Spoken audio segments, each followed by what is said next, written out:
thought my French was good enough to get me around southern France, but language skills were not enough. Welcome to Expat Chatter. This is Brenda Arnold.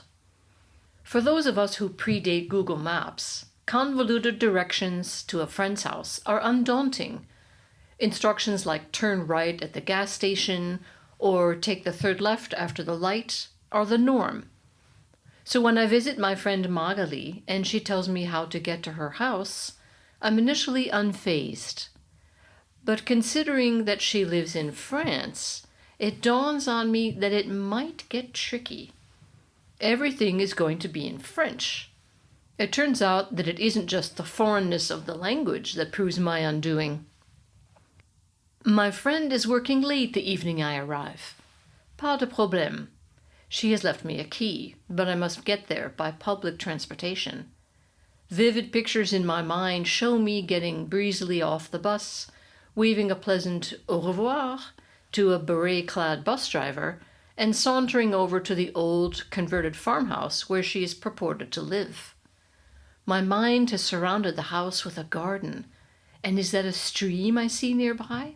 Oui, vive la French countryside.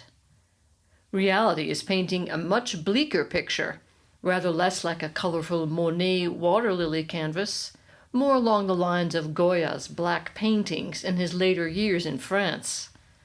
My bus ride is getting suspiciously long and the sun is setting. No longer in the city, the houses are getting farther and farther apart. Gone are the pink monumental buildings that define the town center of Toulouse. This is not looking good. The stop is called Montagne, she had told me. At least that's what it sounded like. French for mountain, easy.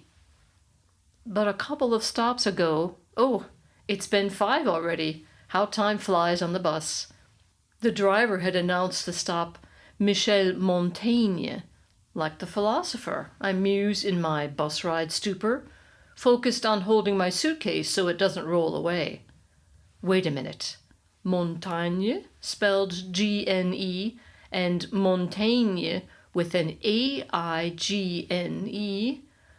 These are pronounced almost exactly the same. Could it be? Yes. I got the name wrong and missed my stop. Foiled by 1 letter. Soon I find myself standing on a French roundabout, looking around and about, and feeling very lost. Time to activate Plan B, which is to ditch the whole public transportation thing. My French is too rusty, let's face it, and take a taxi. However, looking around and about some more reveals that there is no taxi in sight. Instead, there are lots of apartment blocks and women pushing babies in strollers. They must be local and know their way around. I briefly consider asking them for help. But what do I say? Am I looking for a mountain or a philosopher? And how do I say it? Wait, salvation is at hand. There is another bus waiting at the corner, with the driver seated behind an open door with no passengers. This is the ideal opportunity to speak bad French in front of a minimum number of people, namely 1.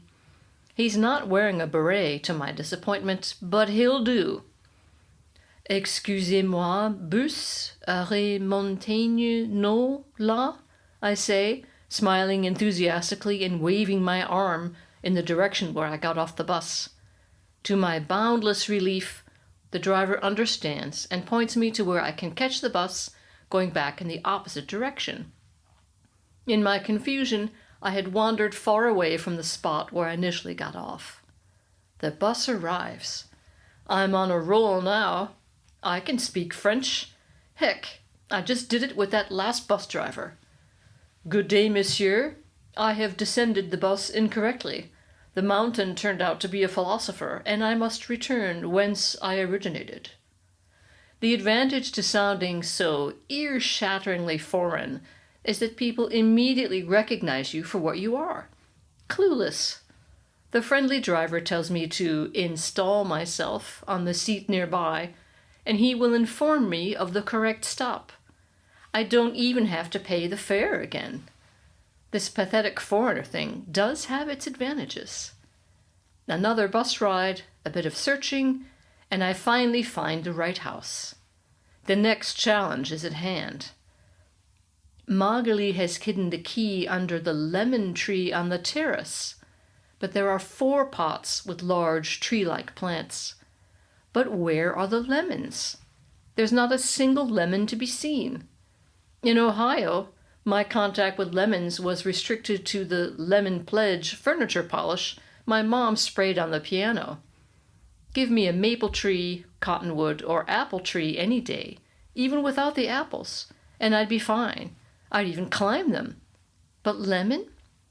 The other supposed clue is that the lemon tree is just opposite the almond tree growing in the yard.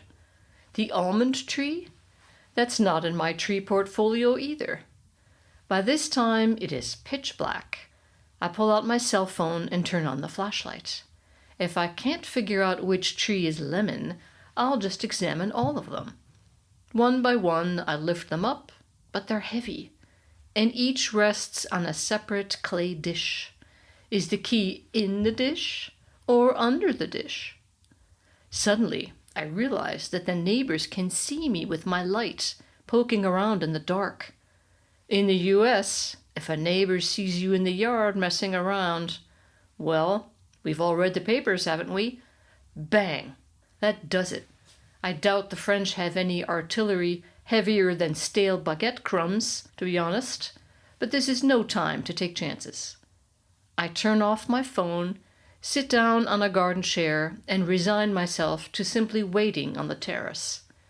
I keep studying the pots, now shrouded in darkness, wondering which one is the pesky lemon tree. I sit stock still, just in case a neighbor has spotted me.